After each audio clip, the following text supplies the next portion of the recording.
കിട്ടാത്ത ആനുകൂല്യം V D സതീശന് പിണറായി വിജയന് കിട്ടാത്ത ആനുകൂല്യം വി ഡി സതീശന് കിട്ടുന്നുണ്ട് എന്നതൊരു വസ്തുതയാണ് കേട്ടോ. അതിൽ തർക്കമൊന്നുമില്ല. ഇപ്പോൾ നമ്മൾ നേരത്തെ പറഞ്ഞില്ല, ഇപ്പോൾ ഈ VC നിയമനവുമായി ബന്ധപ്പെട്ട് അന്ന് പ്രതിപക്ഷത്തായിരുന്ന കോൺഗ്രസ്, UDF, മുസ്ലിം ലീഗ് ഒക്കെ എന്ത് നിലപാടാണ് ഈ പറയുന്ന ഗവർണർ നിയമനം നടത്തിയ സമയത്ത് സ്വീകരിച്ചത്? സർക്കാരും ഗവർണറും തമ്മിലുള്ള ഒത്തുകളിയാണ്.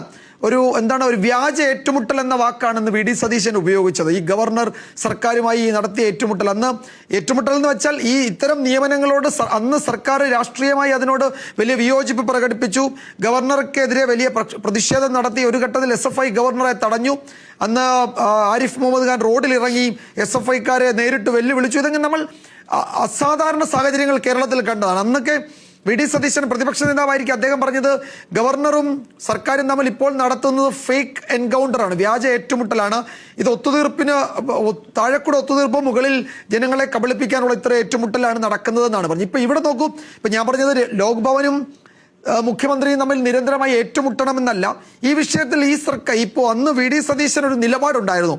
ആ നിലപാടിൽ അദ്ദേഹം ഉറച്ചു നിൽക്കുന്നില്ലല്ലോ എന്നുള്ളതാണ്. ഇപ്പോൾ ഉദാഹരണത്തിന് ഇപ്പം ഞാൻ പറയാം, ഇപ്പം ഇന്നലെ BJP മുൻ സംസ്ഥാന പ്രസിഡന്റ് K. സുരേന്ദ്രൻ പറഞ്ഞ ഒരു വളരെ ശ്രദ്ധേയമായ ഒരു പൊളിറ്റിക്കൽ സ്റ്റേറ്റ്മെന്റ് ഉണ്ട്. അദ്ദേഹം പറഞ്ഞത് മുസ്ലിം ലീഗിന്റെ വിദ്യാഭ്യാസ മന്ത്രി തന്നെ PM ശ്രീ പദ്ധതിയെ അംഗീകരിക്കും. ആ വിഷയത്തിൽ ഈ പദ്ധതിയുടെ ഭാഗമായി ഈ സംസ്ഥാന സർക്കാർ മാറും. അത് മുസ്ലിം ലീഗ് വിദ്യാഭ്യാസ മന്ത്രി ആയിരിക്കുമ്പോൾ തന്നെ അത് നടക്കുമെന്ന് അത്യന്തം പ്രകോപനകരമായ ഒരു പ്രസ്താവനയാണ് UDF-നെ സംബന്ധിച്ച് K. സുരേന്ദ്രൻ നടത്തിയത്. ആ പ്രസ്താവന വന്നതിന് ശേഷമാണല്ലോ ഇന്ന് നമ്മൾ വി ഡി സതീശനെ, മുഖ്യമന്ത്രിയെ, മീഡിയ റൂമിൽ കാണുന്നത്. ആ സമയത്ത് ഈ PM ശ്രീയുടെ കാര്യം ചോദിക്കുമ്പോൾ അദ്ദേഹത്തിന് അതിൽ നിന്ന് പിന്നോട്ട് പോകാൻ ഞങ്ങൾ തീരുമാനിച്ചു എന്നോ ഒന്നും പറയാൻ കഴിയുന്നില്ല. മുൻ സർക്കാരിന്റെ കാലത്ത് ഒപ്പിട്ട ഒരു പദ്ധതിയാണ്, നമുക്കറിയാത്ത കാര്യമല്ലല്ലോ. അപ്പോൾ അന്ന് ഒപ്പിടാനിടയ സാഹചര്യം അതൊക്കെ അദ്ദേഹം പറയുന്നുണ്ട്.